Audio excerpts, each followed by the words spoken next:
Assalamualaikum warahmatullahi wabarakatuh. Perkenalkan, nama saya Eka Permana Putra. Saya dari jurusan Sistem Informasi, Fakultas Teknologi Komunikasi dan Informatika. Di sini saya akan coba menjelaskan sedikit mengenai mata kuliah rekayasa perangkat lunak yang dibimbing langsung oleh Bapak Novidia Natasha Eskom MSc tentang rekayasa perangkat lunak. Ada beberapa pertanyaan di sini terkait pertanyaan-pertanyaan tersebut. Untuk yang pertama, jelaskan apa yang dimaksud dengan software engineering dan jelaskan juga perbedaan antara proprietary software dengan open source software. Jadi di sini saya sedikit menjelaskan perbedaan utamanya antara open source dan proprietary software, yaitu file pada open source menerbitkan kode sumber sedangkan proprietary software mempertahankan kode sumbernya. Dan sebelumnya open source telah mengalami perkembangan yang signifikan. Open source juga sudah mendalami permainan utama dan industri perangkat lunak. Hal ini juga berpengaruh secara signifikan terhadap perekonomian, kualitas layanan, dan open source pun mampu mengangguli properti software di segala bidangnya. Lalu sebelum kita membahas perbedaan antara open source dan property software, ada baiknya kita pahami dulu pengertian dari kedua perangkat lunak tersebut gitu. Perbedaan open source dan property software. Yang pertama dari definisinya. Open source ini adalah perangkat lunak yang kode sumbernya tersedia untuk modifikasi atau peningkatan oleh siapapun. Lalu property software ini adalah perangkat lunak yang dimiliki secara eksklusif oleh individu atau perusahaan. Lalu yang kedua adalah kode sumber atau perbedaan teknis utama, yaitu di open source perangkat lunak sumber terbuka merilis kode sumber. Lalu property software yaitu perangkat lunak berpemilik tidak memiliki kode sumber tapi hanya kode objeknya aja. Lalu dari distribusi modifikasi kode sumber. Dari open source, kode sumber perangkat lunak sumber terbuka dapat dimodifikasi dan didistribusikan. Distribusi kode sumber perangkat lunak dipromosikan, batasan pada pengangkatan lunak dihapus untuk memanfaatkan perangkat lunak ke tingkat optimal. Lalu property software yaitu perangkat lunak kepemilikan tidak dapat dimodifikasi atau didistribusikan karena persaingan yang ditimbulkan oleh perangkat lunak sumber terbuka. Perangkat lunak berpemiliki telah menyesuaikan berbagai cara untuk melawannya. Lalu ada kegunaannya. Untuk open source, perangkat lunak sumber terbuka tidak ditunjang oleh para ahli dan tidak memiliki latar belakang teknisi. Tapi untuk property software, perangkat lunak kepemilikan didukung oleh tinjauan ahli dan didukung teknis. Lalu ada juga dari segi dokumentasi, pengembangan, versi, dan dukungan pengembangan, keamanan, peningkatan, dan juga kesimpulan yang didapat dari semuanya. Penjelasan dari Tek-Tekto mengenai beberapa perbedaan di antara open source dan property software yang perlu kami ketahui. Semoga bermanfaat untuk dapat kalian pahami.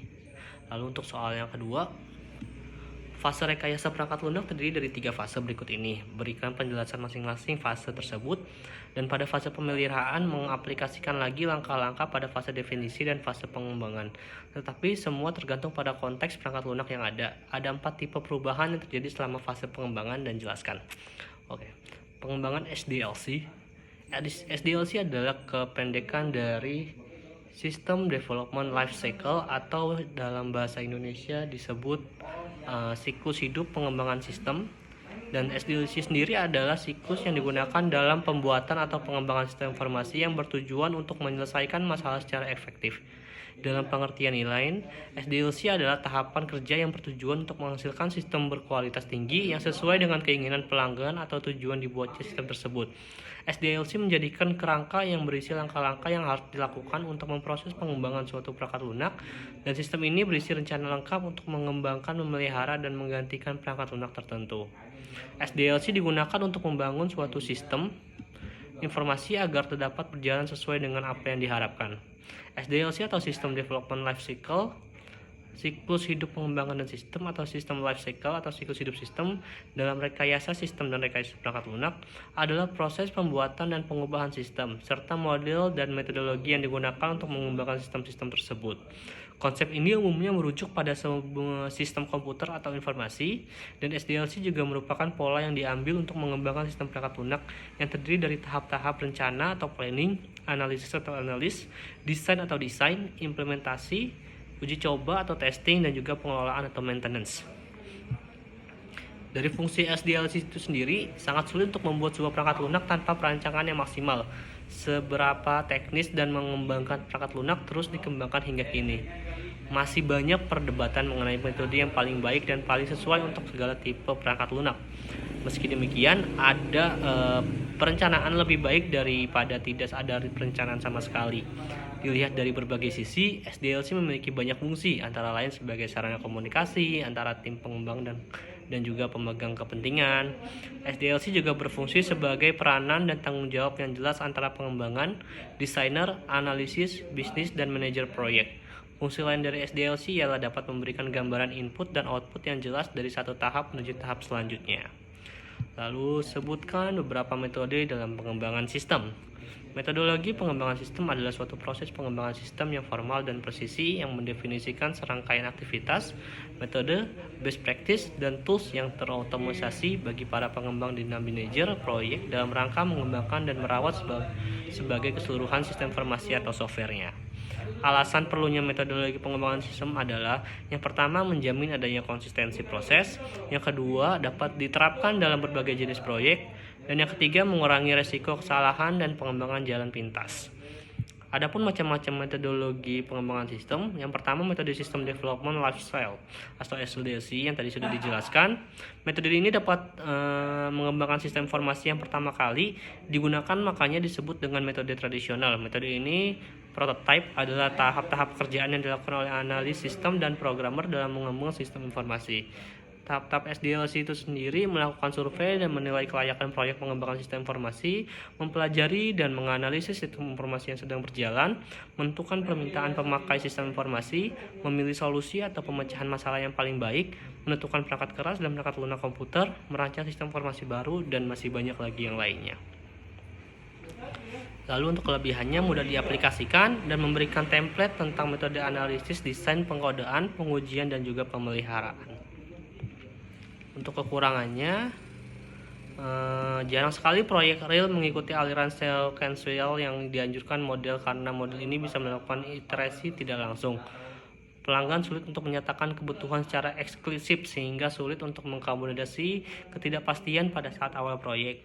Dan pengembang sering melakukan penundaan yang tidak perlu karena anggota tim proyek harus menunggu tim lain untuk melengkapi tugas karena memiliki ketergantungan. Hal ini menyebabkan penggunaan waktu tidak efisien.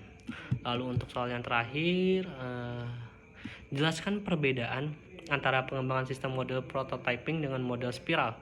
Tahapan dalam spiral mode. Dalam penerapan model spiral terdapat 5 tahapan untuk merealisasikan penggunaannya, yaitu sebagai berikut.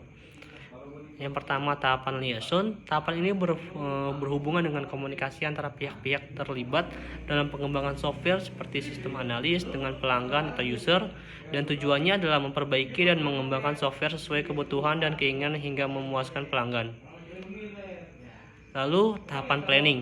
Tahapan perencanaan meliputi estimasi biaya yang digunakan, batas waktu, pengaturan jadwal, identifikasi lingkungan kerja, sumber-sumber informasi untuk melakukan literasi atau teknik perulangan.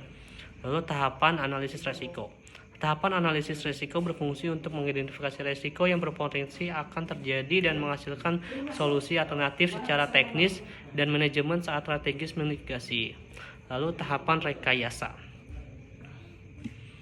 Menguji coding dan mengembangkan software, menginstal software, membuat prototipe, mendesain dokumen, meringkas suatu pengujian software, dan membuat laporan atas kekurangan dari software agar segera diperbaiki.